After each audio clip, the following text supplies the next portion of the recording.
and welcome back to You're Literally On, the podcast where I read and review books written by reality TV stars and then subject my friends to them. Today, we're joined by the audio wizard for this podcast, Dustin. You want to tell us a little bit about yourself? Yes, my name's Dustin. I am the editor for this podcast. Is that the term we settled on? Editor, producer? I don't know if I'm the producer. Yeah, Editor. I don't know. I do call you the audio wizard, though, so there's that. Audio wizard. I like that's an official title. I'm a professional game master for TTRPGs, mostly Dungeons and Dragons, and I'm a music educator, video editor. I wear a lot of hats, but general audio, video, music stuff. And Dungeons and Dragons. Those are my two things. Yeah, and just so the listeners know, we're also rivals, which is why I thought, we're secretly enemies. Yeah. truly enemies. I don't think I have more of an enemy in my life than you, Dacey. Oh, yes. I'm so happy that I've claimed that title. But today I figured you'd be the perfect person. Do you know anything about Erika Jayne / Erika Jayne? I had not heard her name until you told me you wanted me to do this episode with you. So no, absolutely nothing. Yeah, so Erika Jayne / Jayne. I'll refer to her as Erika Jayne moving forward just because it's what the fandom calls her. And she's recently divorced, and I'm not sure if she kept the last name Jayne. She is a real housewife of Beverly Hills. She joined the show as a full housewife in 2015 during the show's 6th season. The cast at the time was OG castmates Lisa Vanderpump, LVP, which I know you watch Vanderpump Rules. I know Lisa. I do love Lisa. Yeah. And Kyle Richards, they are day one housewives at this point, as well as Yolanda Hadid, Gigi and Bella Hadid's mom, Eileen Davidson, Lisa Rinna, and Catherine Edwards, who didn't last very long on the show. And I completely forgot that she was on this season. And it's kind of weird because her and Erika have a beef that season. But yeah, I completely forgot about her being in the season. So she doesn't really come up that much. Fair enough. So I am just going to be open and say Erika's first season on Beverly Hills, it really was like a breath of fresh air. She introduced her alter ego, which is Erika Jayne, and it's her stage name / persona. She was a little younger than the rest of the cast, and she was a little bit more over the top than the other women. She has this big, bright blonde hair, and her style is really flashy and just kind of provocative.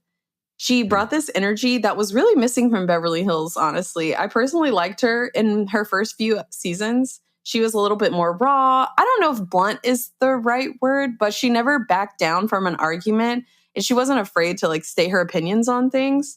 She just brought this really young, fun energy to the show, and I think that was missing at the time from Beverly Hills. It's necessary for reality TV. You need that energy. Yeah. She really was just like a breath of fresh air. At the time this book was written, and during most of her time on the show, I want to say until the last 2 newest seasons, she is married to Tom Girardi. And if you don't know who that is, he is a very, very, very big lawyer who worked on the Erin Brockovich case. The famous Julia Roberts movie. Means something to me. Oh, yes. Okay. Yeah. Okay. Okay, I'm making connections. Yeah, so the character Kurt Potter is a composite character that is based on Tom and other lawyers who worked on that case. Tom is famous mostly because he is known as this lawyer who stands up for the little man. He would go after these huge corporations and he would advocate for victims and win huge sums of money. Aside from the Erin Brockovich case in 2007, he worked on a case against pharmaceutical giant Merck, where he helped negotiate a $4.85 billion settlement for plaintiffs. And this is one of, if not the largest drug settlement ever. He is the first lawyer he's a big-time lawyer. He's the first lawyer in California to win a $1 million plus reward for a medical malpractice suit. He's gone up against companies like Boeing, Lockheed Martin, Pacific Gas and Electric, and 7 major Hollywood studios. So truly a rock star lawyer. Okay. Wow. That's a lot of money. Yeah, he is very wealthy. And on the show, they are very wealthy together. Okay. So, before we get into the book, I do have to give some disclaimers. Yeah. So, number one. Okay. Number one. I'm nervous. And why are you nervous? Oh, because I'm giving a disclaimer? Okay. Yeah. Number one, when doing this podcast, I genuinely do try to like remove personal bias. I don't always like the author of the books I'm reading, but a good book is a good book. And I don't want my coverage of the book to influence anyone potentially like going out and buying a book, reading it, and enjoying it. Number two, I openly am not an Erika Jayne fan. I will say that I'm warming up to her because I actually really liked her on this season. She did win me back a little bit. I really loved her on her first 2 seasons, then disliked her, then straight up hated her, or at least the person she presented herself to be on the show. You know, I don't know her in real life. And now I'm like ambivalent on her. I think I'm low-key like entering my villain era a little bit because my favorite on Drag Race. Entering it? Yeah, I'm just now entering it. Like I haven't just like been in it for a while. But my favorite person on Drag Race this season was Plain Jane, and she was like the villain. And I was like, and I liked Erika Jayne this season. Or I wouldn't say I liked her. I just she didn't like cause me rage this season. I kind of liked her little redemption arc she had going. Yeah, I thought she was fine on her new season. She's kind of back to how she was in the beginning. So with that being said, my review of this book is coming from a place where I judge the book and not the author. Just because I don't care for Erika doesn't mean that that's not why I didn't enjoy this book. Okay. So yeah, I did not like this book. And I have to give you kind of like a congrats because you're the first episode of a book that I straight up hated. Okay, so now I'm going to have to take the opposing position of, no, this is a fantastic book, Dacey. Oh my God, that's perfect because that's literally the reason I asked you to be the co-host because you're always like the antithesis of me. Like you're always like, no, let's give it a chance. I'm like, no, this sucks. So I'm going to show you the cover of Erika Jayne. The book is called Pretty Mess. And this is the cover. Okay, that's a lot going on this cover. Yeah, you want to describe it? What are your thoughts? We got this kind of handwritten, uneven text style. She's leaning over some kind of bar. She is scantily clad. This red mark. She's got long blonde hair, and she's got a sensual look on her face. She looks like a pretty mess. So I was reading this at work, as one does, and one of my coworkers was like, I can tell this is not a good book. And I was like, oh, how can you tell? And she's like, there's just too much going on the cover. And I was like, that is a really good point. I don't know if it's too much. It looks like it's definitely, there's a lot going on, but not like in a non-cohesive kind of way, you know, like the name arches over the top and then arches along the bottom, and then she's dead center with like a little red mark here and there. It seems like a reality TV book, but it doesn't seem like I've seen worse covers. Yeah, that's fair. I do think it's a very busy cover. I also, this is her author photo on the back, and I wish she would have used this photo as the cover photo because she looks so good. Like, this is such a good photo. That would have been better. Just like a black grayscale. Yeah, I think this is tacky. I'm sorry. I think this photo is tacky. And I think this photo is so beautiful. But I think the cover on the front probably attracts the audience that she would want, where the cover on the back might attract a different audience. I feel like the audience of this book is like very specific. It's like people like me and hopefully people that listen to this podcast. Yeah. Like she literally could have put like her asshole on the cover of the book and we would have read it. You know, like I don't like the cover. That way. Yeah. Okay. So why I didn't like this book. I read a lot of memoirs and I really do love reading memoirs, even if it's by somebody I don't particularly care for. Like if Tucker Carlson or somebody wrote a memoir, I probably wouldn't read it, but I'd read a memoir written by somebody like J-Lo, our flop queen. Our flop queen. We love J-Lo in this house. You love J-Lo in this house. So memoirs they're actually like one of my favorite genres to read because I think there's something so interesting in how a person views themselves and the things that have happened in their lives. If they're a controversial figure, it's always interesting to see how they respond to a controversy or controversy or how it affected them. I find that really interesting. And Pretty Mess by Erika Jayne is a memoir in name only. It is poorly written, it's bizarrely organized, and it commits the biggest crime that a book can do. It's just boring.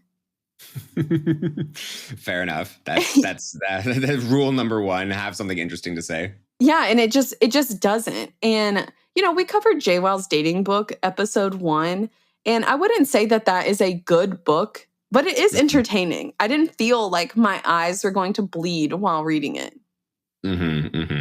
And the most egregious crime of this book is that this book is a New York Times bestseller.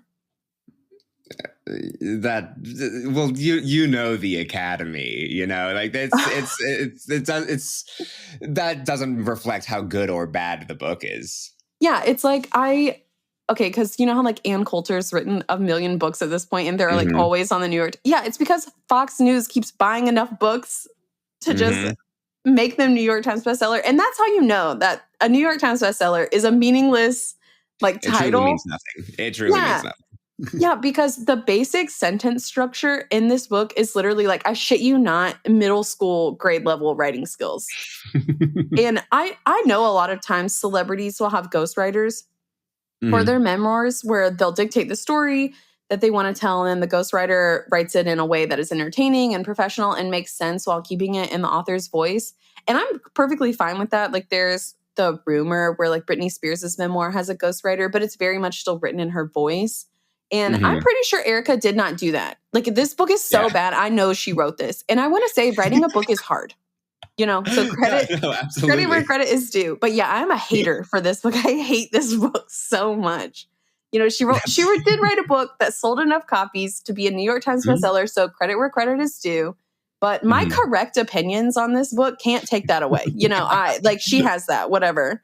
Writing the book in itself, huge feat. Whatever, she deserves her flowers. That might be a piece of the appeal, though. The kind of I don't know if her character is that or not character that if she's that messy, but it doesn't sound like her voice at all.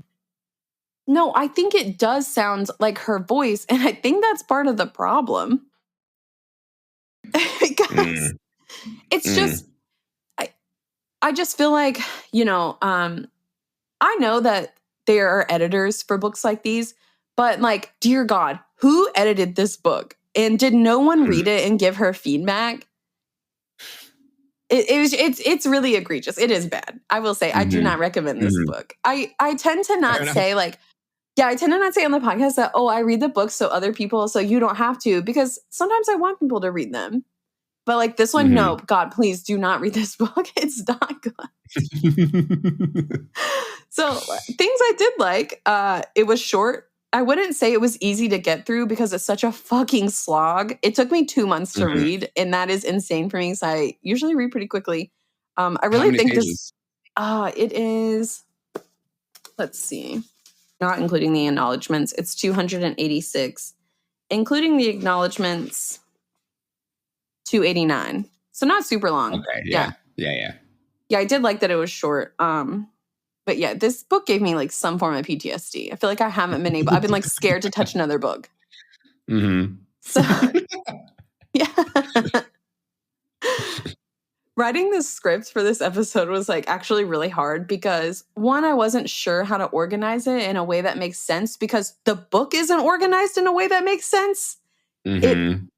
Memoirs typically follow like a linear storyline, so it's kind of easy to organize them. This one follows her life from childhood to adulthood, but then it does like a bunch of weird time jumps between time periods, and it doesn't state that it's doing that. So you kind of just have to be like, wait a minute, I thought she was living in LA at this point, and then but now she's living in New York again, and it's very confusing, but it just does weird time skips back and forth. And two, the book is extremely surface level. Usually memoirs are pretty easily like script and outline because they do have a natural progression. This one is 289 pages of nothing. So there isn't really anything for me to discuss and dive into because it's just simply not there. So this episode's a little different. I had to pivot. Throwing you a curveball. Yeah, this is my biggest challenge yet. We all have to climb our mountains. I was gonna say, it's like it's like the Dennis Reynolds and erotic memoir episode of It's Always Sunny, where they just have to piece together the stories that he wrote. Maybe none of it's Yeah. real. Yeah. I'm pretty sure. I don't. Okay, we'll get to. But I am pretty sure the stuff in here is real. I guess. I don't know. Mm-hmm. I didn't fact check it. I mean, whatever. The book starts when Erika is 5. Then it jumps back to when she's 3. She writes, "From the time I was 3, before performing, I would shut myself in the closet at my grandmother's house. I wouldn't come out until I'd been properly introduced. Then I'd walk into the room, hop on the coffee table, and sing songs for my family. Mostly I did rhymes or things I had heard on my favorite TV shows like Mr. Rogers' Neighborhood, Sesame Street, or Romper Room. I would not allow Renee to accompany me on the piano. These were a cappella productions." So when she says, when I would prepare myself to perform, she's talking about performing to her family, like locking herself in a room and then coming out and a cappella doing Mr. Rogers. Yeah, so locking herself in a closet until she had been properly introduced. And this is when she's 3 years old. And then her mother's name is Renee, who she refers to as Renee. She says she doesn't call her mom. So Okay. yeah, I in my notes I wrote Erika sounds like she was insufferable as a child. Yeah. Because this sounds so fucking insufferable. Like, who does this? Mhm. The first few chapters are essentially her telling us how much she loves performing, which is completely fair. It's just that the book reads as if she loves performing way more than anybody else on this earth. And she does this thing where it's like she's trying to convince me as the reader why she deserves to be successful and why she's actually this super talented act. Mm-hmm. It sounds like she likes to be seen as a performer, not performing for the entertainment of others, but for her like ego and self, right? Not for the bringing joy of art to somebody else, but so she can be seen. Yeah, no, exactly. And I guess I didn't explain this earlier, but Erika Jayne is like a music artist. She has songs out and stuff. But she is a performer, I guess. She's a performer. Okay. She has a Spotify page. Have you listened to her stuff? Like, what's the genre? It's like dance music, and some of them I do like. Some of them are pretty catchy. I wouldn't say they're good songs, but they are catchy. But we'll get to it. Like, we're going to listen to some of her beats. Very good. Very so good. You can form your own opinion.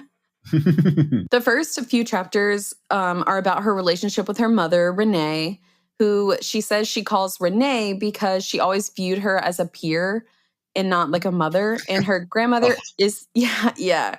Okay, I'm a person that is like best friends with my mom, and I still call my mom Mom. I've never once called her by her government name. No, absolutely not. You know my mom. She's cool as hell. Oh yeah, I get along great. She will always be Mom. Yeah, I think if I started calling my mom by her first name, she would like hit me. I would just get the look. Yeah, like the "what are you doing" look. Erika says her grandmother's name is Anne. She says that Anne was a really hard woman, but she always favored Erika and she really supported her in everything she did. And I just really wish that the early chapters were more about this stuff. That's the interesting stuff, not her spending over 60 pages bragging about how her drama teacher threatened to withhold her high school diploma if she didn't do the school musical, which is an actual story that happens in this book. So, okay. Yeah. Okay. Yeah, I wish it would have like delved more into the relationship with her grandmother, and like it just doesn't. It's just whenever she like almost didn't get to graduate because she didn't want to do the high school musical. Boo-hoo, I don't care. She grew up in Atlanta, and her mom puts her in dance classes at an early age. She does a pilot at the age of 10 that never really goes anywhere. And while her mom is married to her stepdad, Erika goes to Catholic school.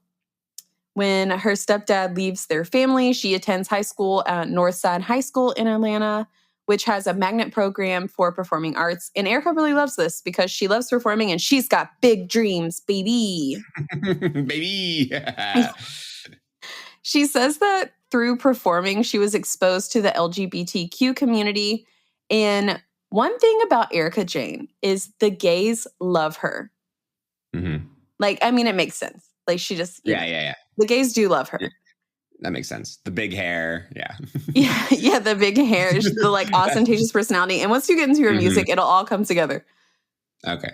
And she writes in the book, the things about the arts and being around creative people is that there is less discrimination over color, race, sexual orientation, or creed. It's just about talent. People only cared if you had it or not. If you were the best dancer, you got the part. It didn't matter what color your skin was, or how much money your family had, or whether you were raised by a single mother. What are your thoughts on that quote there? I mean, I get the sentiment she's going for.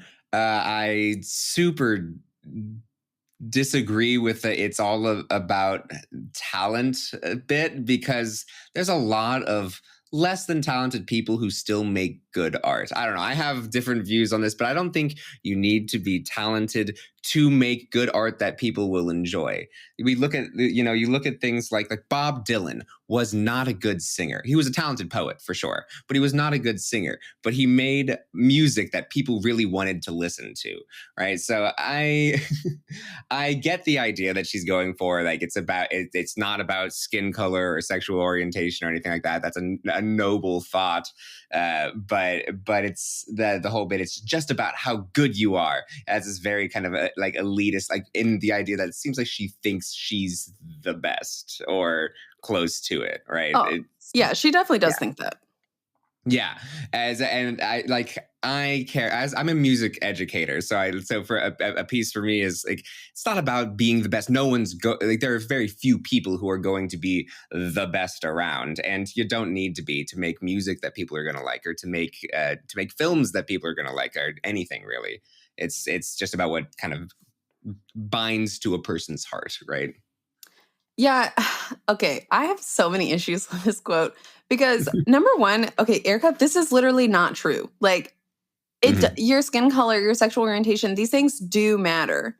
And especially, I mean, we look at like the new Little Mermaid movie, just because the actress was not white, it caused a fucking uproar. And it's like, no, Halle Bailey is actually super talented and she's beautiful and she has a great voice and she's a talented actress. Like, there's no reason that people should have been upset, and they were. And I mean, people of color are passed up on roles all the time in favor of their white counterparts. And we see straight people playing gay characters all the time. We see cis people playing trans characters all the time. These things do matter. And we see, people that have more money getting more opportunities than people that don't have money for the same opportunities. Absolutely. So talent isn't always a factor. And no, for sure. Yeah. And I think this is one of my biggest issues with the book is Erika is stating here that, performing arts is all about being the best and nothing else really matters, which once again is not true. And also, being raised by a single mother is really lumping yourself into a category of like, you want to be a victim. Like, you're not a victim because you're raised by, and I'm not saying that, like people of different race or sexual orientation are victims, but like those are oppressed minorities. You being raised by a single mother is not a minority. Like, there's nothing, no one's hating on you in society for that.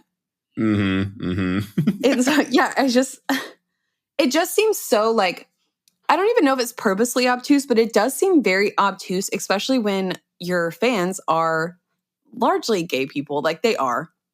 And I just think to ignore the fact that she is a wealthy white woman who grew up with probably more opportunities than her counterparts at that time, especially in Atlanta, a predominantly Black city.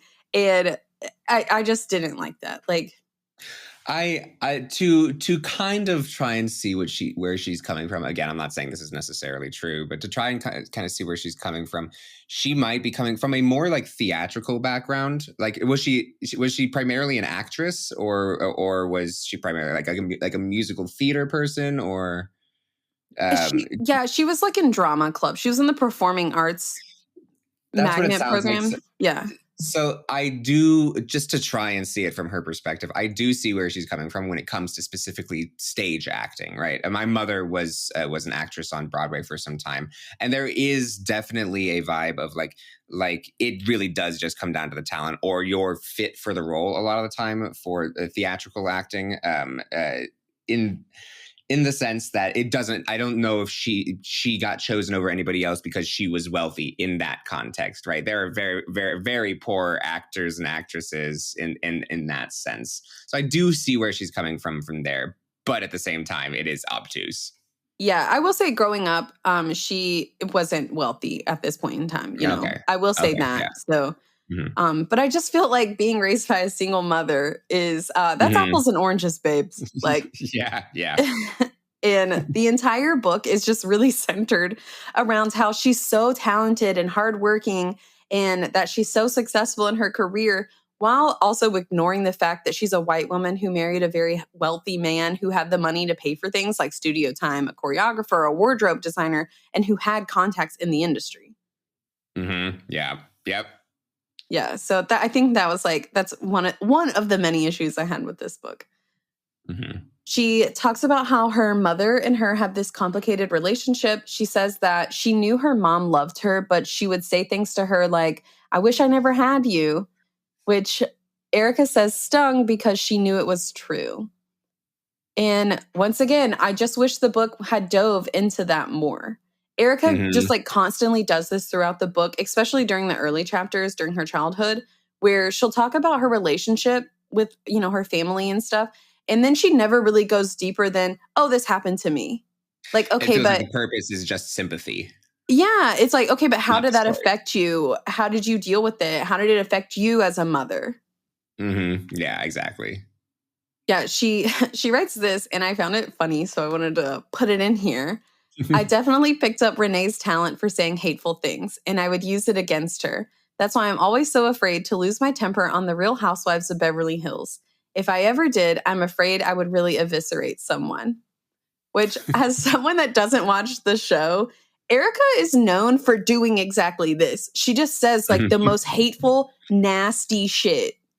She hits below the belt. She's really mean. And I'm actually not sure if she genuinely doesn't view herself like that or if she thinks that the things she says on the show aren't that bad. But she's definitely known for not being nice. So, yeah, I mean, this all feels like a cover, right? I am a really nice person. Like, you guys don't, I'm concealing my power level, right? You haven't even seen my full strength yet. Yeah. Oh my God, maybe. But like, also, I just feel like she forgot that we have eyeballs and watch her on a TV show and like watch the way she behaves. In the newest season, a part of her storyline is that she gave up fighting for Lent. And her being mellow is like it's an actual storyline on the show. Like, it's so out of character for her to not choose violence. That's really funny. Yeah. What a thing to give up for Lent. Yeah, and I think that's why I liked her this season, because she was like not an asshole for a few episodes. But is that why? So this season was the season where she did that? Yeah. The newest season that just ended. And also there's this like really great scene where she's talking with her therapist about how to understand where other people are coming from. And the therapist looks at her and is like, Erika, that is empathy.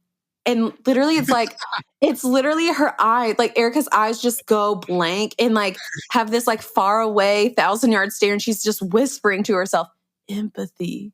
Like a fucking sociopath. That's incredible.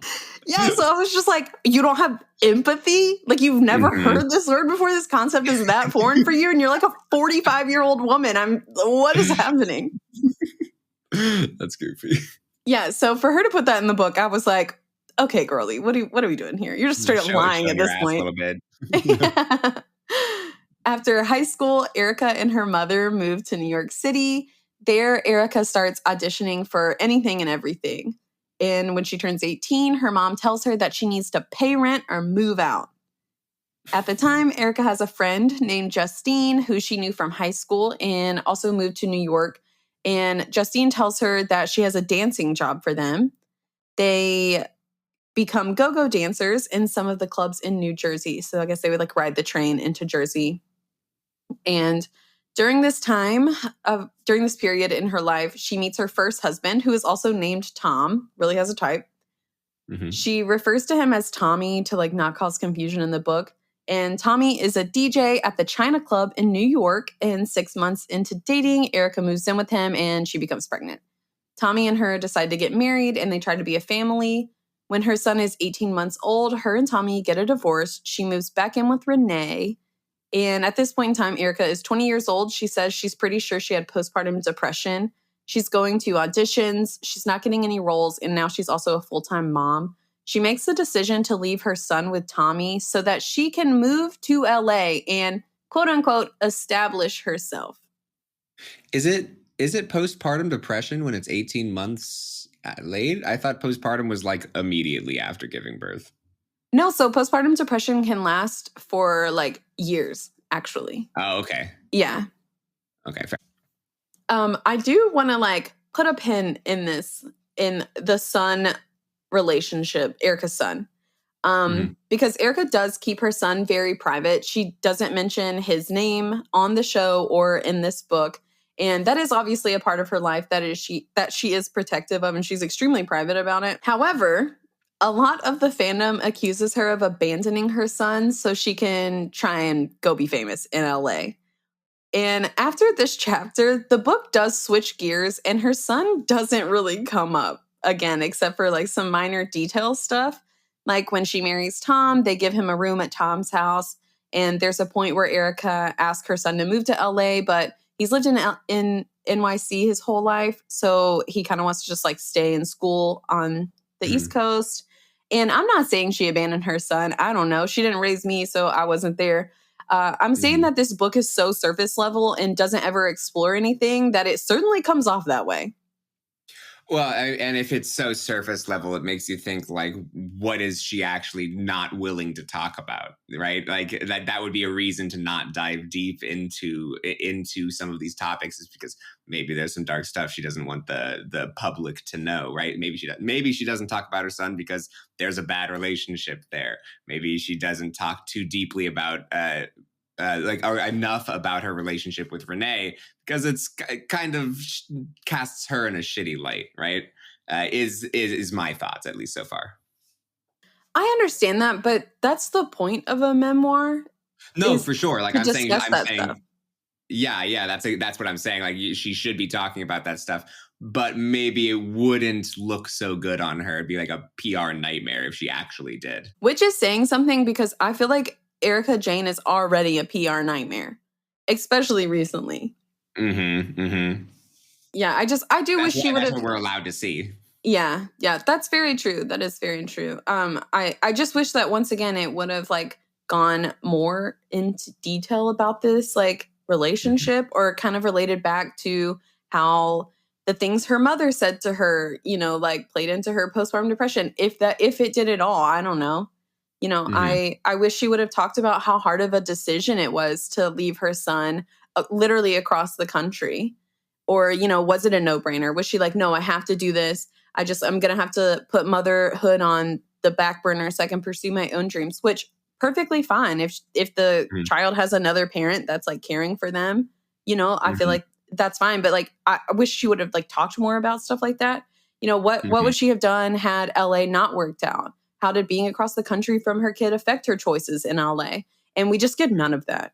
And I honestly don't think she realized how this read to a lot of people who read the book. Like, I don't think she realized how it came across. Yeah. She does write that moving to LA was the hardest and gutsiest decision she's ever made, but she never goes into why she chose LA or what her goals were when she got there. We know that she had been trying to make it in New York, but wasn't having any luck despite playing the first person to ever die on Law and Order. So really? Snaps for that. She says that, listen, I did not fact check this book, but she says that she was the first person to be on Law and Order. That's a big get. Yeah, right. I assume that she went to LA to like try her luck out there, but once again, we just get nothing. Instead, she writes, "Neither was this move about finding a rich man to support me and my son, no matter what some haters are bound to say. There are more billionaires in Manhattan than any other city in the world. If that's what I was searching for, I could have stayed right at home." Is that true? I don't know. I did not fact check Yeah. this, fact check this book. I don't know if that's true. Yeah, okay, that's like a fair point. But why are you moving to LA, Erika? Yeah. Like, why are you? What is the reason? Yeah, not what is not the reason. What is the reason? Yeah, and like, okay, I just feel like the villains of the internet, like YouTubers and TikTokers and stuff, they always do the thing where it's never on them. It's always the haters. And it's like, who are the haters, Erika? Like, if you weren't going to LA to find a rich man, which I'm not saying that that's why you moved out there, okay, but like, why did you? Why did you move out there? You're not giving me another reason. And she doesn't say. My assumption is that you go to LA to try to make it as a musician or an artist or some kind of actress, but talk about it. Yeah. Like, then tell me, why did you move out there? But she just never does. Yeah, it's once again another issue that I had with this book. Erika wants me to know that she's not moving to LA to marry a rich man, even though that is literally what she did do. Like, that's what she did. So she never gives me another lead. So yeah, all I'm left to go on as the reader is what she actually did do and one paragraph about why that isn't what she meant to do. Like, oops, I just like accidentally married this rich man. Oh, that just happened to work out for me. Yeah, like. And if you think this book is going to follow Erika's journey into LA, haha, you would be wrong, because this book is written like Whose Line, where everything is made up and the points don't matter. Instead, we pivot into how her grandparents met. Straight from there, like from like right on the back of I didn't go to LA to meet a wealthy man, and then this is how my grandparents met. Literally, next chapter is her grandpa meeting her grandmother. This what is this? This feels like Attack on Titan. They like no idea what's going on until the very end. Oh, the very end doesn't even make sense. I mean, we will get to it, don't worry, but like, oh man. Erika writes, my grandmother didn't really have much respect for her daughters and had seen them mess up a lot. It was always different with me, though. I was unequivocally my grandmother's favorite. She and I communicated on a much different level. I was not her child, so I think she was somewhat softer with me than she was with her girls. I was the only person not afraid of Anne. When I was little, I told her, don't talk to me like that, because I'm not going to take it from you. I think she saw a lot of herself in this independent child who was not going to be bossed around. Okay. Yeah. Erika does this thing where she will tell a story from her early childhood, but her quotes are just simply not things children say. And I could certainly see a kid telling an adult, you know, don't talk to me like that, or something along those lines, because as kids, we know to set boundaries pretty early on. But the way Erika claims to have spoken as a child is just not what kids talk like. It is just like insane. So back on track with Erika moving to LA. She tells her family, and Anne, her grandmother, is really supportive of her. Anne buys her a Toyota Celica and agrees to drive with her across the country. It's very clear that this relationship is probably Erika's most meaningful. And I will say that this chapter was actually my favorite, aside from it being bizarrely placed in the middle of the book when the first few chapters are about her childhood and stuff. But this is really the only chapter where Erika has any sort of vulnerability. And I really loved reading about her trip with her grandmother across the country to LA. She writes that her grandmother is struggling with Alzheimer's and like how that affected her later on in life. She says that her grandmother always had perfect penmanship, but it started getting sloppier and sloppier. She tells this story about when her and her son were visiting. Her grandmother is driving her minivan down some backcountry road and suddenly stops and tells Erika that she doesn't know how to get home. Erika offers to drive, and it's then that they both realize that they have no clue where they are. So they just start driving around looking for a familiar landmark.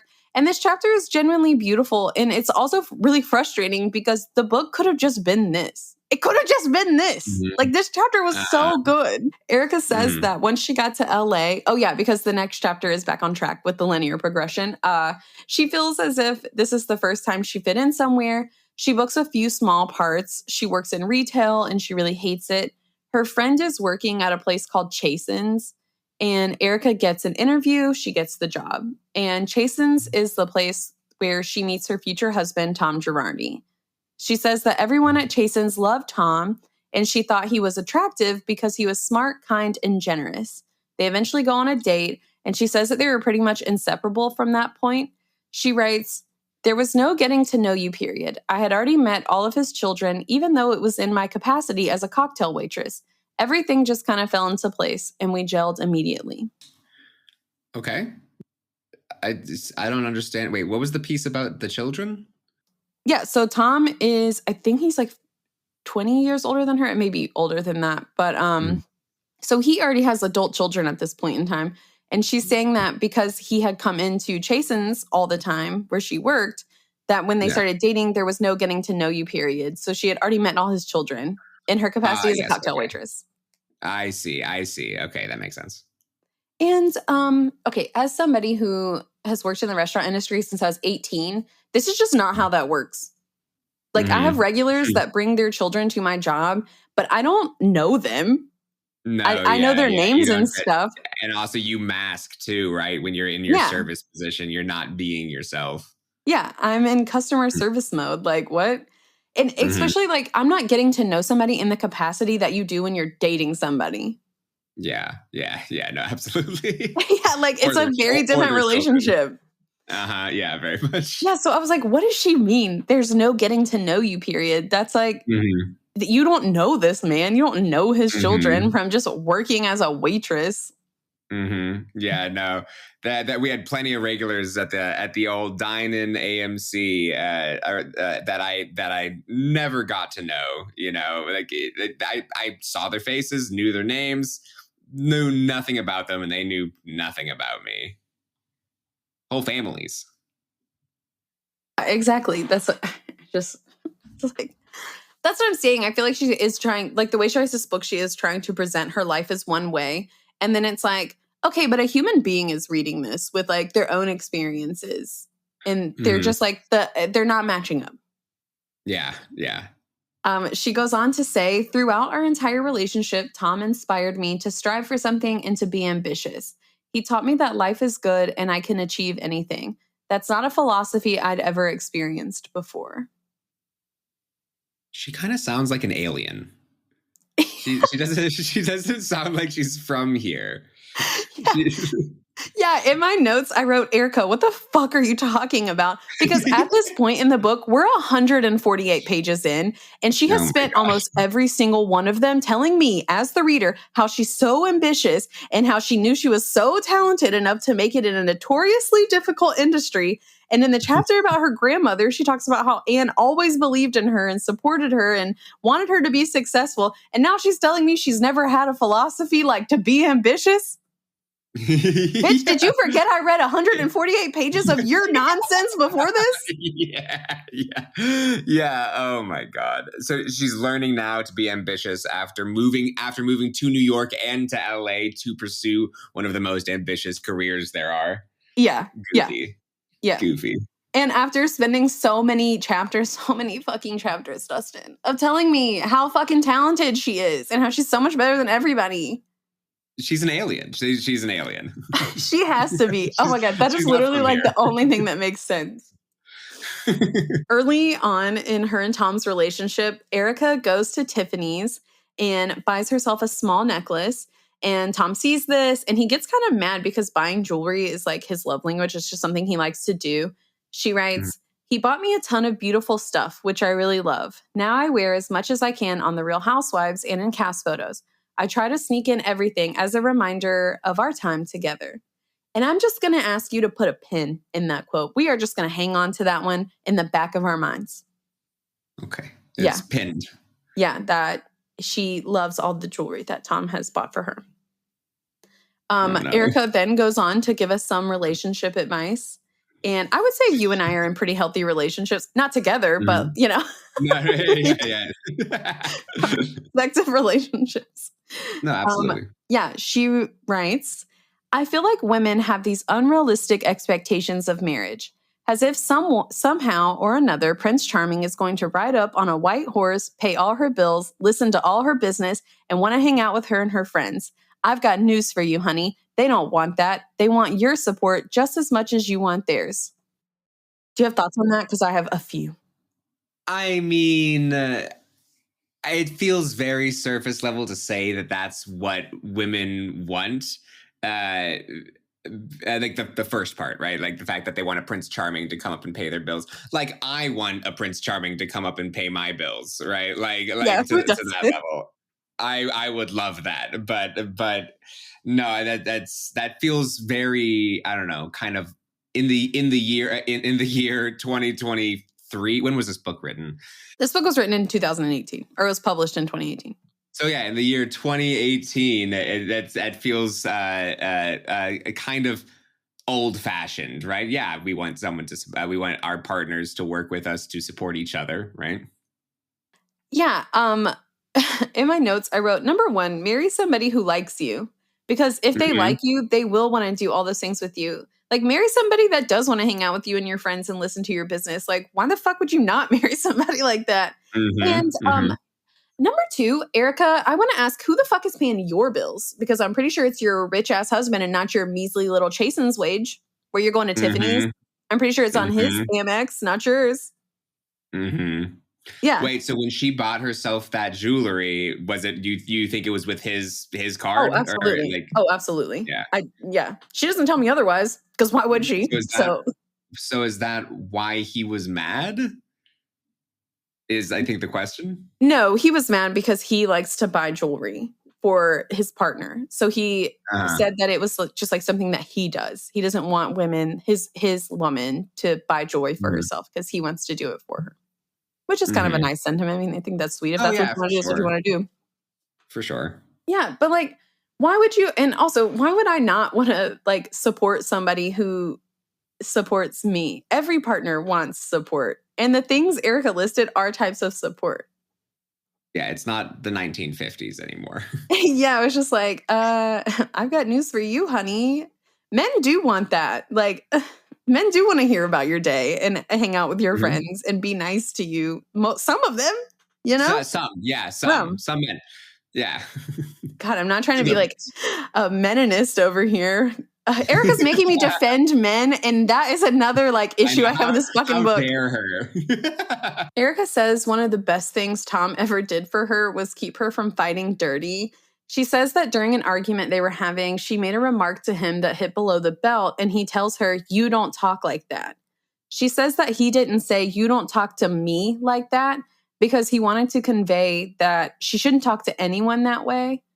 She writes, "When words leave your mouth, they're irretrievable. There is no argument for which winning justifies collateral damage. I've learned not to lash out and call names, but to explain why I'm angry or upset." And I'm going to take this moment to just read you some of Erika's greatest hits from the show. Okay. So we're going to start with you know what we should do? Get fake British accents and start insulting people. That's what she said to Lisa Vanderpump, because Lisa Vanderpump has a very distinct sense of humor. Yeah, and she was like, we should just get a fake British accent and start insulting people. During BravoCon, when asked who was headed for divorce next, she said Dorit and PK. Dorit has been her friend for years on the show. And she said this in front of thousands of Bravo fans. And I mean, Dorit and PK did announce their divorce like 2 days ago as of this recording. But still, like at this time, this was last year. So not a thing yet. Wait, can we go back for a second? Does Lisa have a fake accent? Is she not British? No, she's from England. Yeah. Okay. Yeah. Okay. Yeah, she's English. Okay. That threw me for a loop for a second. Yeah, Erika was just basically saying in that moment that like Lisa's humor, she doesn't really like it. So also, okay, when Lisa was on the show, when she was on Beverly Hills, she was always a fan favorite. And so every season was just like a takedown season of Lisa Vanderpump. And it didn't ever work until the season where Lisa finally left Beverly Hills. But I digress. To Sutton Strack, another member of the show, she said, if Sutton's bull riding skills are anything like her dick riding skills, no wonder she's not getting a second date. Yeah, in the season during Puppygate, when LVP's brother dies from suicide and she expresses how she was hurt by Erika by not like being there for her more, to which Erika responds, "I sent you a card that said sorry for your loss." She then proceeded to scream at Lisa and say she brought the receipts, and the receipts was literally a piece of letterhead from Tom's office that just said sorry for your loss. Oh boy. Yeah. So this is the woman who says that she watches what she says because words hurt. And they're irreversible. Yeah. And they're irreversible. You can't put Pandora back in the box. Yeah. And that she doesn't fight dirty anymore and that she doesn't eviscerate people with her words. When questioned why she wouldn't forfeit her $750,000 earrings so that Tom Girardi's victims could receive some sort of compensation, she said, "I don't give a fuck about anybody else but me. The question is, were they defrauded by Girardi Keys? Guess what? I don't work at Girardi Keys. I'm not a licensed lawyer. I don't control that. I've never met these people." Oh, but he bought those earrings. Yeah. With money that was definitely stolen from his victims. She also tells Garcelle's 14-year-old son to get the fuck out. She just like cusses out a 14-year-old. Solid. Yeah, so Erika saying this in her own book is so laughable because she says like literally the most heinous shit on the show. And once again, I just think that she forgot people who would buy this book have eyeballs and most likely watch the show. Like if you don't watch Real Housewives of Beverly Hills, you're probably not going to buy this book. I'm sure there are people that are, but like the demographic for this book is like popularizing on her personality on the TV show. Yeah. So it's just like, I was like, I really do think Erika thinks the reader is an idiot because that is how the book is written. Well, it maybe not. I mean, it could just be like a pure blindness to herself, right? Not truly not realizing what she does. Like, do you think she? Actually, this is something I got a question on. Do you think, like, I know on like Vanderpump Rules, they go back and they watch the season. Do you think they watched like the Beverly Hills or Real Housewives after the season comes out? So early days, when Bravo still had their blog, like the blogs for the housewives, they had to watch the show to be able to do the blog. The blog was like another way for you to get, fame and popularity and gain favor with fans and kind of tell your side of the story. So there was very much an incentive. I'm not sure if they have to watch it now. I think on the newest Vanderpump reunion that aired last night, I think Ariana said that she didn't watch this season. So I don't think they have to watch it, but I know back in the day they did. So I don't know if that was 2018 time frame. But yeah. I just she could really just be completely blind to herself though, like it really, because a lot of people, it's a serious defense. People don't want to look at the bad things they've done, and a lot of people have some serious defenses where they just straight up do not notice how shitty they can be, because it's scary to take a look at yourself, Yeah, I guess so. But also when you have, like thousands of people in your Instagram comments telling you what a piece of shit you are, I feel like maybe, I don't know, they're just all haters, I guess. I don't know. They're all haters. So, Erika and Tom eventually get married, and Erika plays the role of the doting housewife.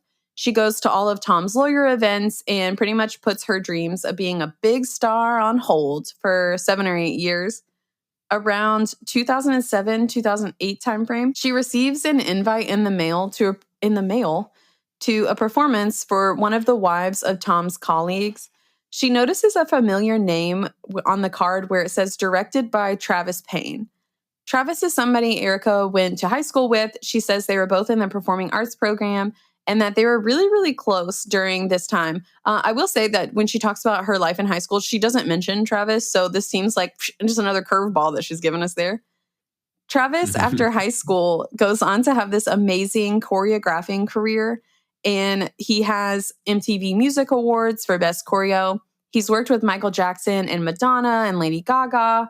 So this invite prompts Erika to reach out to Travis, and he tells her that all this is possible for you too. Erika says that she realized that she had never pursued her own dream and that Erika Jayne was a rebellion to everything society told her she had to be. She teams up with Travis, who puts her in touch with Peter Rafaelson, a music producer. And Rafaelson has written and co-written songs for Madonna and Britney Spears and Stevie Nicks. Okay. And I just want to take this moment and put on my speculation hat, because if Travis and Peter were are these huge players in the music industry, why are they slumming it with LA housewives who need a new hobby? It could be like, you know, sometimes you write songs with big artists, but it's not like, you know, there's this, I forget his name, Maxwell something. I can't remember his name, but he's like the big producer, right? He like writes Justin Bieber's songs, he does pretty much like every big hit that we've heard for, I don't know if he still is, but at least in like 2015, for the 20 years prior to that, every big hit we heard, or 90% of them, were written by this Maxwell. I wish I remembered his name. Whereas there are a lot of times where you get one song with Madonna, one song with Britney Spears, and you get to add them to your credits, but it's not like you're this huge producer, right? Yeah, and I mean, that kind of was my line of thinking, because the only thing I can think of is this shit's got to be expensive, and there's probably a lot of money in bored housewives who need a new hobby. Mm-hmm. Yeah, absolutely. Yeah, and that's it. That seems like an easy cash cow. Yeah, absolutely. Oh, absolutely. Especially with like the easy sale, you know, like, oh, this could all be possible for you too if you like fork over X amount of thousands of dollars. Mm-hmm. Like, yeah. Mm-hmm. So Peter tells her that they can create music in an album and release it digitally. Erika writes, what Peter and Travis were offering was something else. I could carve out my own lane, creating my own project, putting it out there ourselves over the internet directly into the hands of DJs and consumers, and hoping it caught on. That's the modern music industry. That's not. She's describing SoundCloud. That's you could put yourself on Spotify too. You don't need a record label to get on Spotify. I think in 2007, 2008, I don't know if Spotify was like a thing yet. Oh, 2007. I thought it was 2017. Okay. No, yeah. This was written in 2018. That's right. Yeah, but SoundCloud was a thing. Yeah, she's describing SoundCloud, and the way she's describing it makes it sound like no one has ever done this before, that uploading your music and hustling it to DJs is some groundbreaking act. And like, people have been doing that for fucking decades. Erika, what the fuck are you talking about? Like, you can just do that. I can record this podcast and upload it. I can record music and just like put it on the internet. Or even before then, I can just record music and put it on a little mix cassette and like give it to somebody. Bo Burnham did that in 2006. Yeah, and 2007, 2008 would have been peak MySpace era. And so many people were doing that already, so much so that MySpace eventually became an indie music site. Mm-hmm. Yep. Yeah. So, and like even before that, you know, artists were making mixtapes. And in the book, she definitely writes herself as being like savvy and very in the know about how the music industry works. But then is like absolutely fucking flabbergasted when she learns that you can just make music and then just put it out there. You don't need a record label or anything. You can just do that. Right. Indie music has been around for a long time at that point. I mean, like indie, not the genre, but independent music, right? That's been going on for a long time at that point. Yeah, Coyote Ugly was made in like 2002, and that's the whole premise of that fucking movie, is just sitting in your apartment making... Did she never watch Coyote Ugly? Like, what does she do with her life? She says that the first song that she records as Erika Jayne is Give You Everything, and that she perfectly nails the first vocals, and that this take is the one they use for the line, you make me want to give you everything. And okay, listen, I listened to this song, and if what she's saying is true, that like this is just her raw vocals and she just hit the lyrics in the first take, I'm actually very shocked, because she's very talented vocally. Like, this song is not bad. Like, her voice sounds fine, and her voice is actually really amazing in this song. I didn't have high hopes for it, and the song isn't like the best thing I've heard, but it's definitely not bad. It has a good beat. Her vocals are genuinely really good. And it's a nice dance song. And I'm actually shocked, because I'm left here wondering, like, why doesn't all her music sound like this? If she can sing this well, why is her music now, it's literally meme music? I seriously doubt she did it in her first take. That's just not how recording works in the modern era. Even back in 2008, when you're recording vocals, you chop up every single line. If she had a producer that just let her do one take, even if it was the most perfect take ever, if her producer just let her do one take and just used that take, I straight up, I mean, I just don't believe it. That's not how recording works in the modern era. You have to you record a full take, and then you go through and you do each line or even half a line, and you comp these like best pieces of each take together. So the idea that she just did it in one, like the best of the best do this, right? The best vocalist you can think of. One of my favorite vocalists right now is Tori Kelly. She's one of the in my opinion, one of the best vocalists alive right now. And even she goes line by line and punches in everything. And, you know, you experiment with different styles of vocal tone just to get it right. There's no way she did it in one take. I don't believe it.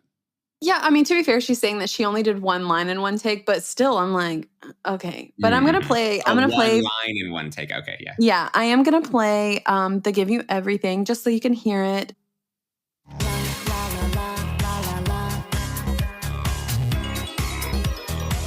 You made me wanna give you everything. I've been watching you. Show me around your world, boy. What you do. You made me wanna give you everything. I've been watching you. Yeah, so that is the first song she records. It's fine. Like, I actually kind of like this song. Yeah, especially for the era. Yeah, that's fine. That's very up that 2008 Britney Spears kind of world. Yeah, that's fine. You know, maybe not what I would necessarily listen to, but she does it well. Yeah, and her voice doesn't sound bad. Like, if that's actually what her voice sounds like, she's talented. Like, I'm not going to knock that. She has a good voice. Mm-hmm. Yeah, no, sounds great. She's got good tone. She's got good delivery. Yeah. Okay. So I'm going to play her newest song, probably one of her more popular songs. I wouldn't say it's her most popular one, but it is popular. Mm-hmm. This is the music she's making now.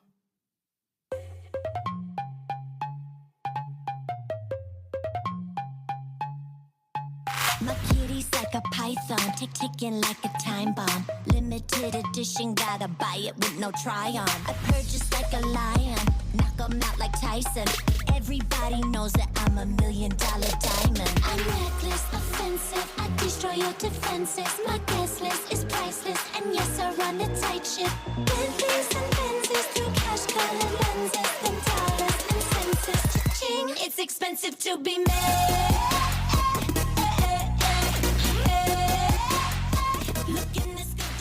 Yeah. So that sounds more like 2011 Britney Spears, except like we have Britney Spears at home. Yeah, it's just the dichotomy of the two, because the "Give You Everything" isn't bad. Like, it's a fine song, and then "Expensive" is meme music. Like, it literally is just meme music. And when did that come out? Oh, it came out like a few years ago. Of course, it's not going to give me up. It's not even pulling up hers. It's pulling up Nicki Minaj's. 2017. "Expensive" came out in 2017.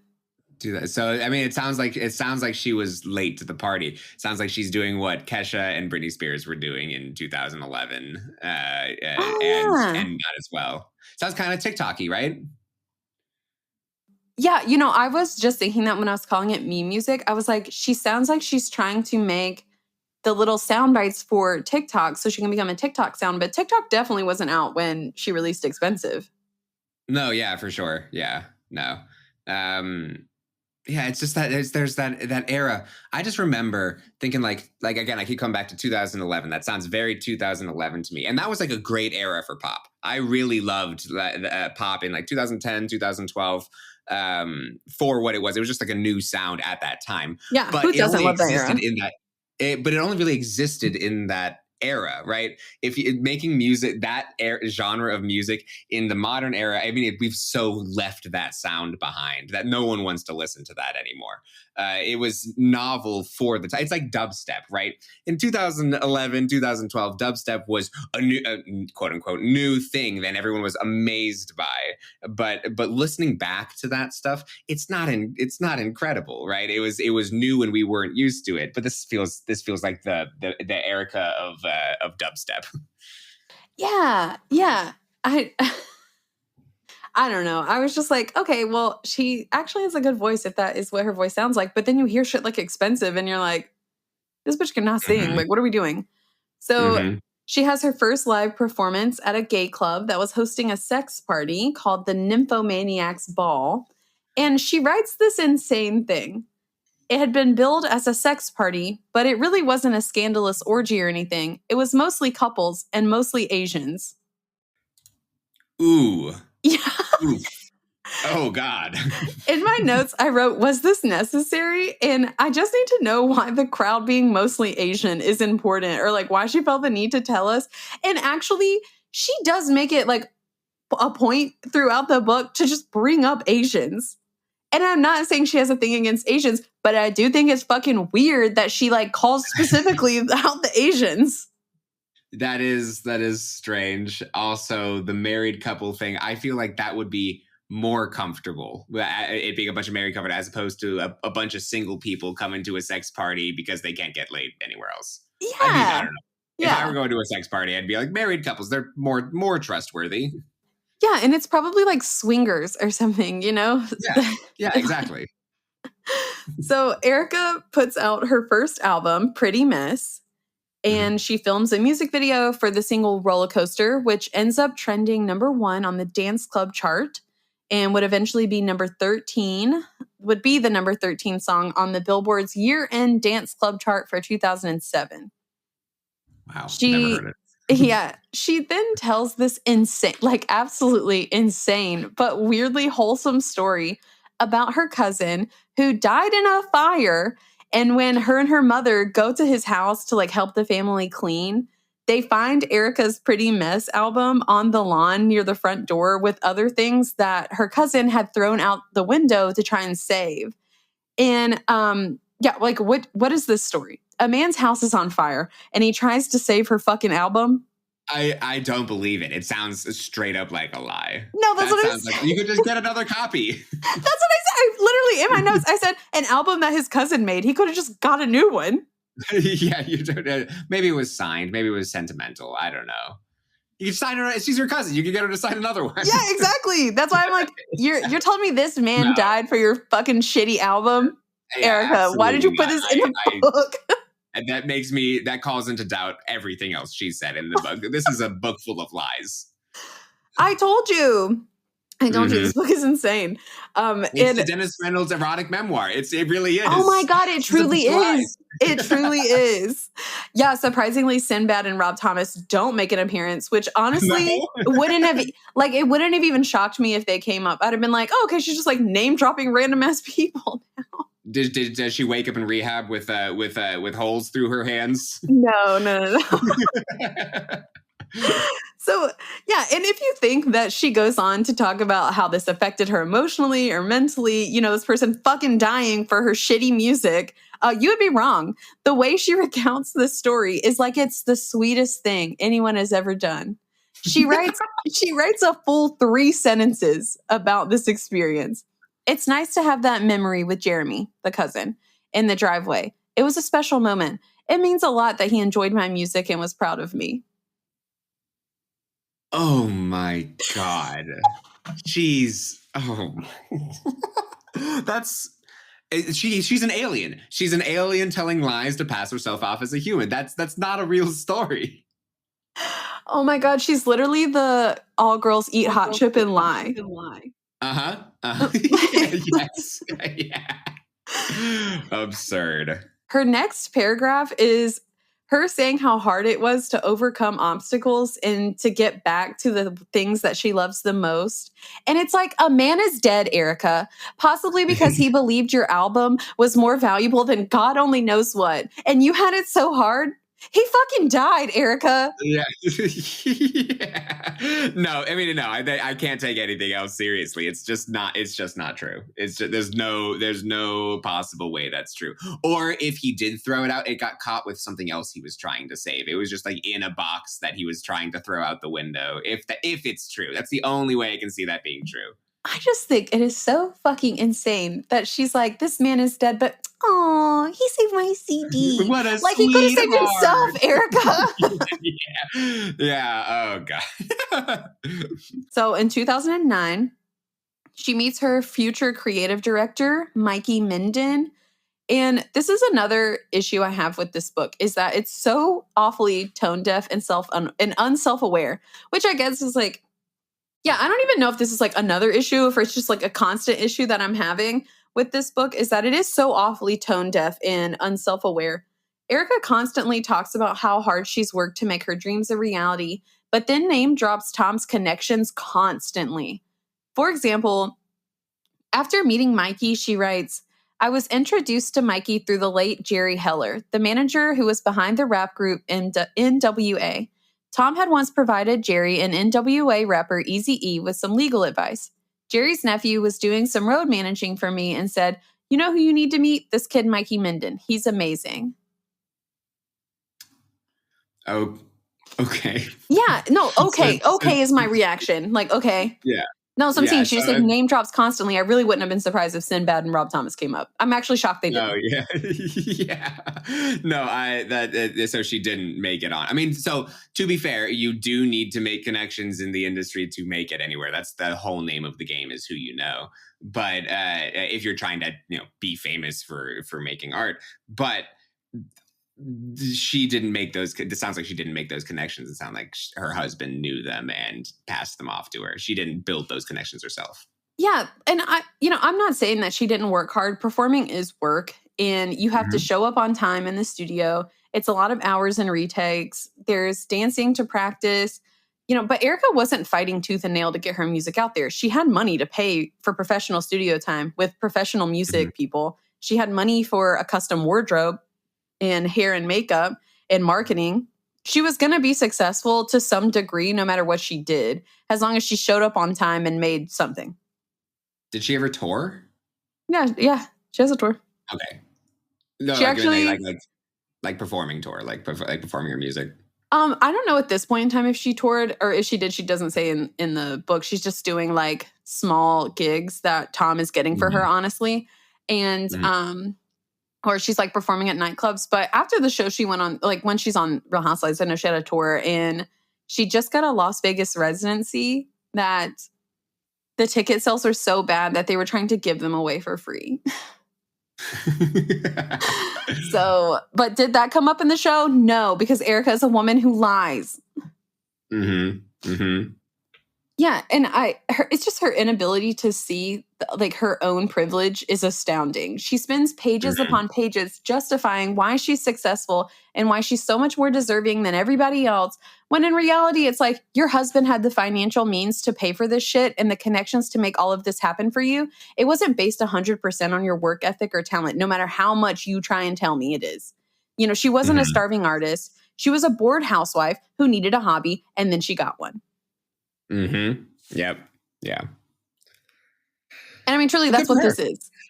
Yeah. I mean, yeah, good for her, but like, I just hate when people are like purposely obtuse. Like, she's being obtuse. Well, no, yeah. I mean, if it were more like, I wanted to do this and I was so grateful for all the help I got, that's fine. But the image of me, of her struggling, right? That's the image she's trying to portray, and it's just not selling, right? She didn't struggle for this. Yeah. That's my whole thing, is that she's like, whatever. So when it comes to how Erika describes her Erika Jayne persona, she writes, I was reaching into my gut and figuring out what this project was, who I wanted to embody, and what I wanted to say. There's a theme to the whole Erika Jayne experience, which is ripping off the layers of myself to get to the person inside. It's about being comfortable enough to reveal the darker, sexier, secret side that polite society frowns upon, that all of us have lurking in our subconscious, and that's dying to get out. And like, That's just not what Erika Jayne is. Like, I know that you like don't know her and like have experienced that her music and like her persona, but like, that's just not what Erika Jayne, it's just not. It's a very like PG-13. It's literally a 14-year-old's idea of scandalous. Yeah. And to be fair, you know, like that might be what Erika Jayne is to Erika herself, which is completely valid, but like that's not how she comes across. Erika's music is extremely generic, and once again, it's meme music. And she's making it sound as if Erika Jayne is groundbreaking and edgy, and she's just not. Like, once again, she's a rich lady who makes music for sweaty people to dance to. And it's not this fine. Like, I mean, yeah, that's fine, but like fucking own it. To quote Lisa Rinna, own it. Like, just own that. It's fine. Yeah, absolutely. Like, once again, I have ears and eyes. Like, I can read the room. I know, like, whatever. I am angry. Okay, I'm upset. I mean, reasonable. Yeah. She makes another music video for the title single, Pretty Mess, which features two androgynous male dancers dancing in heels.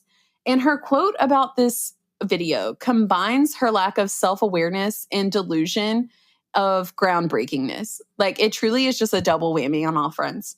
She writes, by now, everyone has seen boys dancing in high heels in music videos by Madonna and Lady Gaga.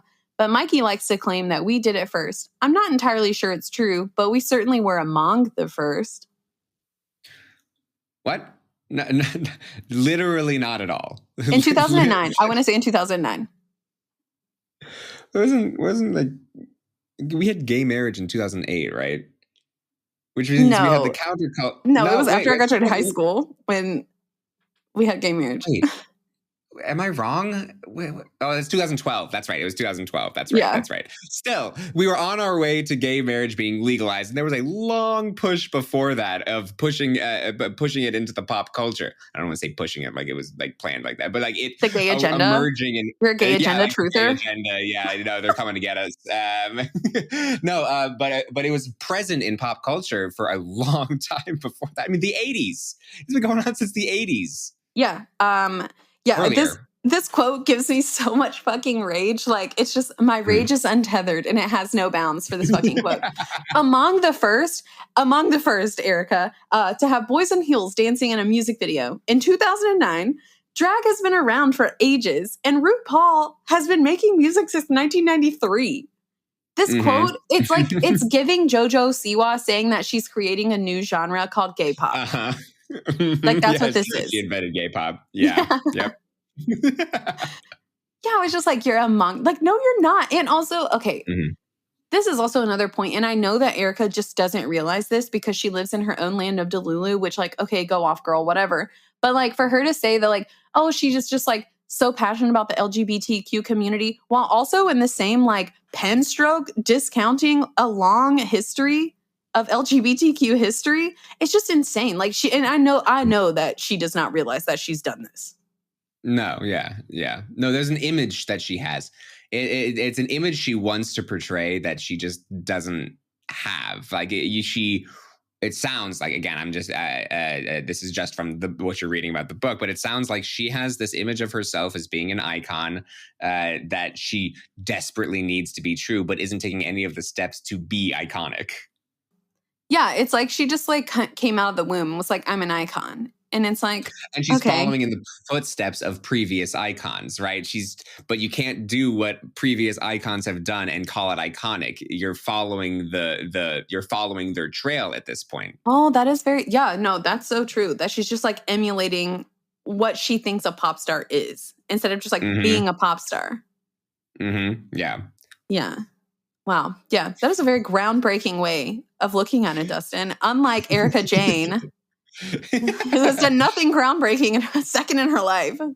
I bet you if she were just herself and not trying to emulate Madonna, it sounds like she was trying to emulate Madonna. Oh, yeah. Yeah. She talks about Madonna being like a huge influence on her. She like her first concert was a Madonna concert. And I think it was the Like a Virgin tour is what she mentions in the book. But you can tell that she's like trying to be Lady Gaga, Madonna, whatever. But what made them so interesting was their uniqueness, right? They Yeah. were unique when they broke that ground, and they blazed trails behind them for other artists to do the same thing. And those artists are great, right? There's a lot of people who followed in Madonna's footsteps. I know we disagree on Ariana Grande, but like Ariana Grande, like, is not iconic because she made something new. She's very clearly following in Madonna's footsteps. No, we don't disagree on Ariana Grande. I like her music. I think she's extremely talented. I think she's an icon because she's so fucking talented. I just don't like her dating history, Dustin. Yeah, Sorry, I don't like homewreckers as a person. She can do no wrong. She can do no wrong. Oh my God. I knew this was going to come up. Anyways, going from one talented songwriter to another one, when it comes to songwriting process, to the songwriting process, Erika writes, the process of creating new music is interesting because the real superstars are hard to get and very expensive. The marketplace is flooded with producers and songwriters who are basically bullshit. Okay. Finding good people to work with is really about making enough noise and getting well enough known that people will want to collaborate. The hard part for me has always been finding people who know what I'm about. It's not like I'm a pop act or a girl group where they can write a cute song about chasing boys, partying all night, or heartache. It's different when you have a grown woman with life experience under her belt or corset. That's what those songs were about. They were about partying and buying expensive stuff. Oh, Dustin, you're ruining the fun because I have lyrics that I was going to read to you of Erika's song. Oh, no, I'm here for it. No, let's go. I just think it's like so stupid how the first sentence is like the market, or the second sentence is the marketplace is flooded with producers and songwriters who are basically bullshit. But then she's like, but to get the real superstars, they're really expensive and hard to get. It's like, well, are they bullshit or are they real superstars, Erika? Pick a fucking struggle. Yeah, I'll read you some of Erika Jayne's lyrics. This one's from Expensive, which we listened to earlier. My kitty's like a python, ticking like a time bomb, limited edition, gotta buy it with no try on. I purr just like a lion, knock 'em out like Tyson. Everybody knows that. I'm $1 million diamond. Do you think does she pronounce it like Tyson? Yeah, because it has to knock 'em out like, yeah, because Tyson and Diamond have giants. It's like Tyson, Diamond. That's goofy. Like, what the okay, this one is from this is my favorite song by her, but it's the song How Many Fucks, and the lyrics are elevator, elevator, getting me high, trying to hit my level, but you can't even try. Diamonds and Chardonnay, see you next Tuesday. Number ones, yeah, I got 8, so everyone can suck my dick. Wow. Bars. She's fucking spitting. She's very right. She's very correct in saying that the industry is flooded with bullshit producers and songwriters. Yeah, who are making her music currently. Yeah, exactly. Yeah. Well, she clearly doesn't have an editor for her lyrics, though, just like she didn't have an editor for her book. I was going to say, she didn't have one for this book. And then I have one more. This is from her newest song. It's called Bounce. And it's every time I move, it's a headline. Read the contract through with the red line. Wrote a whole book, too. You read mine. Okay, she got me there. Got the sweet, sweet O like a red tie. Got a hideout weird there, we know. Swinging it round like it's a rodeo. With a few hoes, a few CEOs, no new friends, just people we know. It sounds like a Sheena song.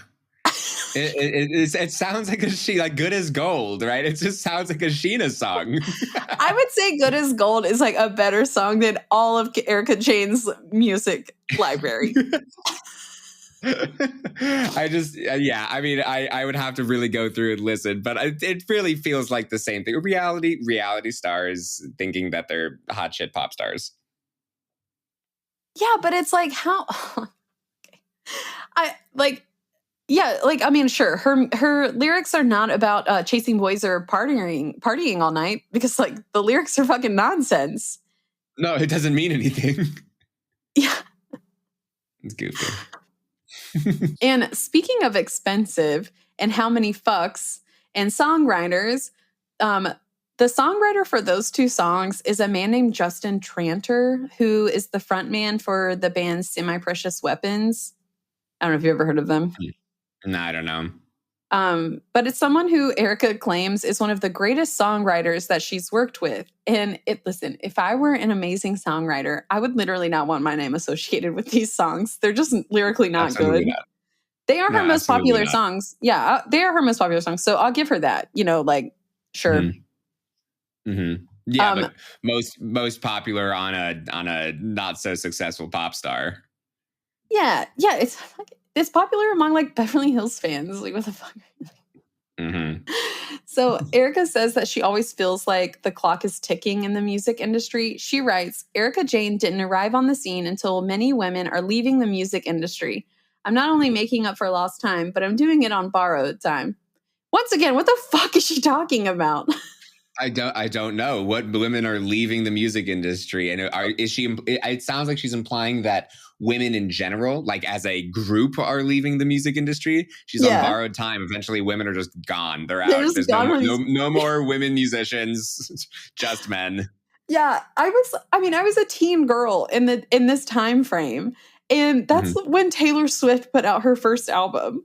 There was no shortage or mass exodus of women in the music industry. And if you think she's going to elaborate or clarify what she's saying, no, she's not going to fucking do that. We got T Swift, we got Ariana Grande, we got Lady Gaga, we've got Kesha was like so big. Yeah, Lady Gaga, Kesha, Nicki Minaj, and we're not on borrowed time. There's still so many women in the pop. I would say the pop industry is more dominated by women at this point. It seems what I generally hear is more women than men. You don't hear like poppy. You don't hear like One Direction or Jonas Brothers as much anymore, right? I mean, like, Harry Styles is still around. Harry Styles, yeah, but like what people want to see is Billie Eilish, right? Like, or Taylor Swift. Taylor Swift is the biggest pop star in the world right now. Yeah, yeah. That's why I was like, what is she talking about? Because there wasn't a mass exodus. Like, if anything, this time frame is when we saw this like explosion of girly pop. When you saw the music industry really start to focus on women, and we kind of broke the mold from the Britney Spears, Christina Aguilera, Jessica Simpson, like sexy virgin who might put out era of like marketing, how we marketed women in the music industry. And now it was kind of like owning your sexuality and like being open and just like your sex appeal not really being a factor. Like Lorde came out in this era.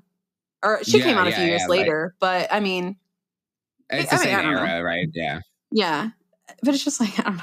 Once again, she's an alien who lies. She wrote this in 2018. That's in 2018. Goofy. And this brings me to another thing I hated about this book. I'm not sure if Erika forgot she wrote pages describing something, or if she thinks the people who read this book are idiots. And I think it's a little column A, little column B because of how she wrote this book. But she'll describe something in detail, and then literally pages later, describe the same thing in the same amount of detail. On page 225, she talks about how Tom does this thing where he's very casual about formal events, which is frustrating to her because she wants a vibe check. You know, is it a black tie affair? Is it on a boat? Or is it at an art gallery? Is it a charity event? Is it a networking thing? Except 100 pages ago, she talked about this same thing in many, many, many paragraphs. Like, she didn't need to restate this information because she's already given the reader the information. We don't need it again. But the last few chapters... No, literally. Oh my God. Literally, when I was reading, the first chapter is like, I was born, and then I did this, and then I did this. And I was like, did she have an 8th grade level, like, writing skill? I'm so, like, it's just no transition words, not a thesaurus to be found. But the last few chapters bring us to how she ended up on Real Housewives of Beverly Hills. She says that the Erika Jayne project had hit a plateau, and one night while having dinner with Yolanda Hadid and her then husband David Foster. Do you know who David Foster is? He's like a music producer, songwriter. Yeah, I know of him. I couldn't tell you anything about him right now, but I know the name. Yeah, but he used to be married to Yolanda Hadid, and Yolanda suggests that Erika should be on the show, and she obviously gets cast, and the rest is history. She concludes the section by writing, I think that if people gave me a chance and got past the blonde hair, big boobs, stage makeup, and whatever insane look I'm wearing that day, they see a very relatable, normal woman. I come from a middle-class family in Atlanta and only have a high school education. I have an over-the-top quality to my personality, but at my core, I'm a very regular person, albeit one with 2 airplanes, which I think people also enjoy. That's not what people enjoy about you. People don't care about your airplanes at all. We are just now finding out that she has 2 airplanes. But we're also just now finding out that she's absolutely just a normal ass woman because she spent the entire book telling me how she's anything but normal. Yeah. And she gives the reader nothing to relate to. The book is bragging, name dropping, and constantly reminding me how talented she is. Like, what is this fucking throwaway 4 sentences? How you're so relatable and you're a normal person because you're from a middle class family in Atlanta? Like, what the fuck? This is not a normal story. If all of this is true, this is not at all a normal story. You're not a normal person. Yeah, maybe you came from a middle-class family, but you immediately leapt into privilege at the age of 20. When did she meet her wealthy husband? Yeah, I think she was like 20, 21. Mm-hmm. Yeah, and so if you think that the lead up to her being on Housewives is the end of the book, no, spoiler alert, you'd be fucking wrong because this book makes no goddamn sense. The closing chapter is an entire chapter about why she has a chapel in her house. And wait, why does she have a chapel in her house? Because she went to Catholic school and it's like a place where she can meditate, and because she lives in a fucking huge ass mansion that had the room. And that's the closing? That's literally the last chapter of the book. Yeah, I'm not even kidding. Like, no one taught this girl how to write. And I genuinely think... Does she talk about Housewives at all? Yeah, she talks about it a little bit, but she just mostly talks about... Like, she doesn't talk about her experience in Housewives a lot, which was really disappointing because last episode we covered Heather Gay's Bad Mormon, and she's a Real Housewife on Salt Lake City, and the last entire section of her book is about like her experience on Housewives and how much she loves it and how it's like really helped her in her life. And then Erika's just like, yeah, my friend Yolanda, just like casually, my friend Yolanda Hadid just got me cast on the show. Like, she didn't even have to work to be on the show. She didn't audition. I mean, I guess she did audition, but she had, like a pretty good fucking reference. Mm-hmm. Yeah. Yeah. Because Yolanda was already on the show at this point. But yeah, I think that she had a word count minimum, honestly, and that's the explanation for like the bizarre writing choices throughout the book. But 0 out of 10. That's the book. I would not recommend this to my worst enemy. The U.S. should honestly like look into this book as a new form of torture. Wait, can I ask what the last sentence of the book is? Yeah.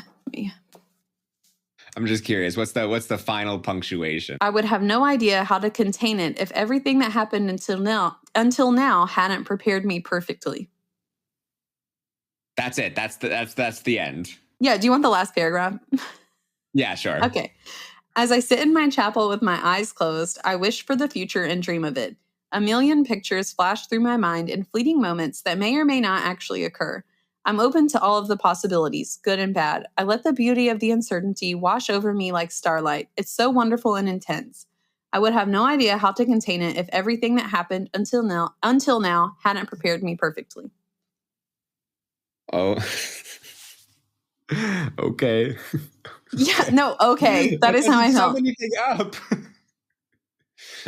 It's goofy. Yeah, so that brings us to what Erika is up to today.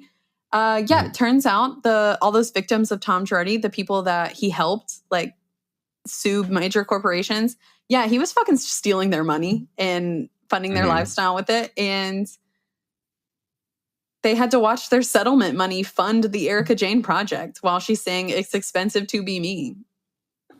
And her and Tom are now divorced, or they're going through a divorce. I think it might be finalized. She's still a villain on Beverly Hills, and she doesn't care about the people her husband defrauded and claims to have known nothing about the entire situation, which, I mean, legally smart to do. But also, bitch, you could have gave up those $750,000 earrings for something. Like, they were not that important. Yeah. Do you know how many victims there were? Like, around an estimate? I'm not exactly sure. There's the documentary, The Hustler and the Housewife. It's really good. And then there's a part 2, which I haven't watched yet, where Erika actually goes and meets with the victims. I haven't watched it yet because I feel like it's just going to like make me upset, because these are people whose like had third-degree burns over their entire body in like the Pacific gas case, where a gas like the gas pipe exploded under a bunch of people's homes, and like their lives are just completely ruined. Like they're disabled now, and it's like I don't know. I guess I could watch it maybe, but I feel like it's gonna make me angry. No, yeah. I mean, well, also, I'm sure she goes in like dressed to the nines, you know, if it's a documentary she's doing. So she's going to show up to these people whose lives were ruined and like be like taught. And I can already see her just like thinking of herself as a saint for meeting with these people, but while doing nothing to help them. Yeah, I feel like it's more of a way for her to alleviate her own guilt. And I feel like you're just exploiting these people further than your husband did at that point. To like make yourself feel better, you know, whatever. Yeah. While she's wearing her fucking stolen earrings, her 750,000 earrings, and she's like, "Sorry, got them for you." That's the book. Thank you guys for joining us. Thank you, Dustin, for being here. Of course, I've learned about an alien today. Yeah, and you get to re-listen to this episode, I'm sure, multiple times when you do your audio wizard magic. Yes, absolutely. Yeah, thank you guys for listening. Please follow wherever you get your podcasts, rate and review, and support your local library, support your local bookshop, and buy secondhand if you don't want to support an artist like I did, because I definitely did not pay Erika Jayne for this book.